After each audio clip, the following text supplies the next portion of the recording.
మిగిలిపోయిన అన్నాన్ని ఎప్పుడు చిత్రాన్నాలు, పునుగులు, బోండాలైనా ఇట్లా వెరైటీగా దోసలేసేయండి.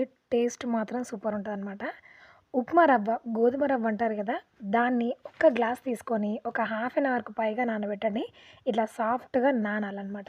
ఇట్లా నానిన దాన్ని మిక్సీ జార్‌లోకి తీసుకొని, ఒక కప్పున్నర రైస్‌ని తీసుకొని, అందులో పచ్చిమిర్చి, వెల్లుల్లి, అల్లం, జీలకర్ర అండ్ 2 టమాటోలు టేస్ట్ సూపర్‌గా ఉంటది. ఫైన్‌గా పేస్ట్ చేయండి. ఇందులో వంట సోడా వాడకపోయినా కూడా పర్ఫెక్ట్‌గా వస్తాయి. టేస్ట్ మాత్రం సూపర్‌గా ఉంటాయనమాట. మీకు టమాటో లేకపోతే అవైలబుల్‌గా సొరకాయ ఉన్నా కూడా ట్రై చేయండి. చాలా బావుంటది. ఇందులో చిటికెడంటే చిటికెడు ఉప్పు వేసి, ఇప్పుడు దీన్ని దోసలాగా స్ప్రెడ్ చేసుకోండి. మందంగా అంటే మందంగా వస్తాయి. పల్చగా అంటే పల్చగా వస్తాయి.